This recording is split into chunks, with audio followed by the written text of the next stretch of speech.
Aïe, et yo les gars, you know me. Bonjour les amis, j'espère que vous allez bien. Sinon, je me porte très très bien, merci.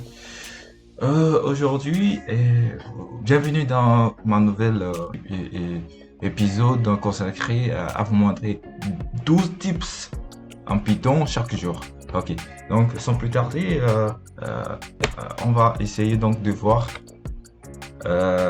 comment lire les data frames. Donc du coup, ces 12 tips sont consacrés au data frame. Donc, du coup, on va à chaque fois apprendre tous tes tips à connaître par cœur. C'est un truc comme si on faisait des révisions. Voilà. Donc, du coup, la première partie est réservée à comment lire un fichier en data frame. Donc, vous savez que les data frames sont consacrés à mettre des valeurs en quelque sorte dans les tables et à pouvoir facilement donc faire la statistique par exemple ou par exemple trouver une valeur située à un endroit par exemple. Ok, donc du coup les quatre premiers tips que qu'on va connaître, c'est quoi? C'est comment lire data frame en différents formats. Exemple, le premier format, c'est quoi? C'est comment lire les données stockées en CSV en data frame. Donc du coup, pour procéder, on fait quoi? On fait pandas.read CSV. On spécifie quoi? On spécifie le chemin et ensuite le séparateur. Donc du coup, le séparateur, c'est quoi? C'est tout ce qui sépare les données. Très souvent, on utilise les virgules, les points, tous les caractères qu'on peut utiliser. Voilà.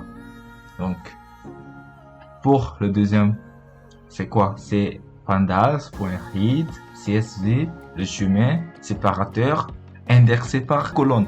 Ça, c'est spécifique parce que il arrive que les index n'ont pas leur nom de colonne. Donc, du coup, c'est le vide. Et quelquefois, on peut avoir des problèmes à lire euh, ce type de données.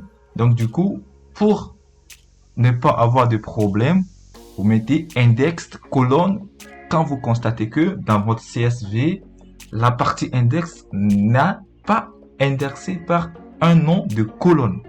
Ok, je pense que je suis clair. Maintenant, comment lire les fichiers JSON? Vous connaissez les fichiers JSON, donc du coup, ce sont des listes qui contiennent des dictionnaires. Voilà. Donc, pour lire le JSON, c'est quoi? C'est pandas.read JSON. Vous spécifiez quoi? Le chemin. Et donc, il y a comment dire, des, des attributs comme orient. Orient, c'est quoi? C'est le format. Vous voyez le format de votre JSON. Vous devez voir le format de votre JSON. Très souvent, les JSON produits qui sont des listes qui contiennent des dictionnaires, très souvent, vous mettez record. Donc, du coup, vous pouvez aller chercher sur YouTube, sur des plateformes qui parlent donc des comment lire les fichiers JSON et tout en data frame. Vous allez voir les, le reste des attributs à donner à Orient. Ok. Maintenant, pour lire les fichiers Excel, il est possible de lire les fichiers Excel aussi en utilisant les data frames. Donc du coup, comment doit-on procéder? Donc du coup, vous mettez read pandas.read, toujours pandas.read Excel et vous mettez le chemin. Ok. Maintenant, on a déjà fait 4 tips. On va aller encore faire 4 tips. Sans plus tarder, passons au deuxième. Donc, du coup, voilà. Tac, tac, tac, tac. Ok. C'est toujours consacré au data frame. Voilà. Donc, on va pas, voilà. Donc, il se pourrait que, on vous demande donc de faire la statistique rapide donc d'un data frame. Qu'est-ce que vous allez faire? Vous allez faire quoi? Vous allez mettre data frame.describe. C'est trop sympa si on vous demande de faire en même temps les statistiques, de mettre data frame.describe pour ne pas, voilà, c'est pour avoir au moins une première vue sur les statistiques de données telles que la moyenne, le min, le max, voilà, le premier quartile, le deuxième quartile, par exemple, les quartiles, voilà, tout ça, c'est très très important. Dataframe.describe. Ok. Maintenant, il se pourra, quand on vous demande donc de sélectionner un dataframe, connaissant le nom de deux colonnes donc de ce dataframe. Comment vous faites? Vous mettez dataframe, vous ouvrez le premier crochet, vous ouvrez encore le deuxième crochet et vous listez le nom de ces colonnes. C'est-à-dire, c'était comme si vous mettez une liste de colonnes dans le dataframe pour sélectionner deux colonnes de votre dataframe. Ok. Maintenant, il se pourrait qu'on vous dit de retourner les valeurs donc d'un dataframe sous forme donc de valeurs. Donc, comment vous faites? Vous mettez dataframe, le nom du colonne, .value. .value renvoie un tableau, c'est-à-dire un array de valeurs de dataframe. On appelle ça les séries.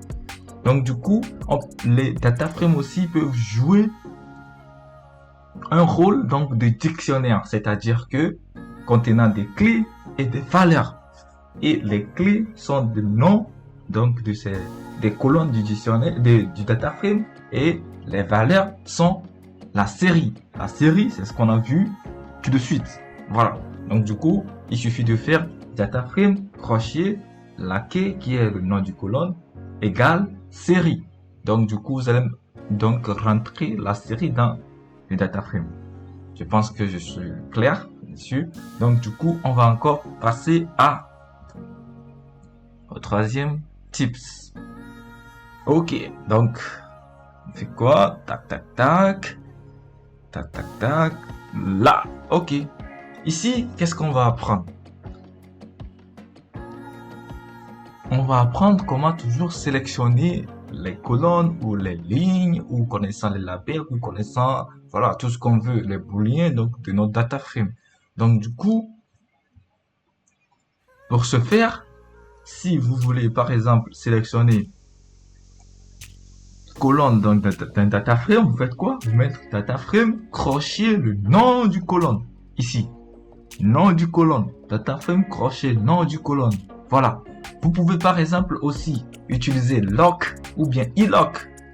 Lock fait quoi? Lock fait la sélection donc des lignes ou des colonnes connaissant spécifiquement le nom. Pour être clair, le nom, c'est-à-dire ça serait un str.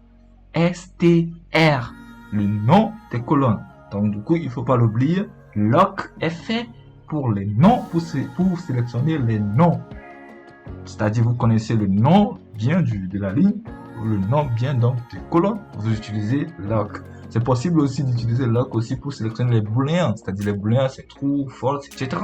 Donc du coup, il suffit de faire dataframe.lock et le booléen ici c'est comme si on veut sélectionner dans la dataframe la colonne, ça y est, l'ensemble des données dont la colonne est supérieure, la colonne H est supérieure donc à 35. Voilà, donc tout ce qui est str c'est pour lock, tout ce qui est str c'est pour lock. Ok, maintenant le ilock, tac, qui est tout en bas ici, lui c'est fait pour sélectionner les entiers connaissant l'index index dataframe.ilock c'est pour les sélections donc des index. Donc l'index c'est quoi? C'est, vous connaissez maintenant, vous voulez sélectionner 0, 1, voilà, vous remplacez data ilock 0, 1. Donc ça veut dire que ça fait première ligne, deuxième colonne. Voilà. Donc c'est tout ce qui je vais vous montrer. Donc ces 12 tips peuvent facilement vous aider.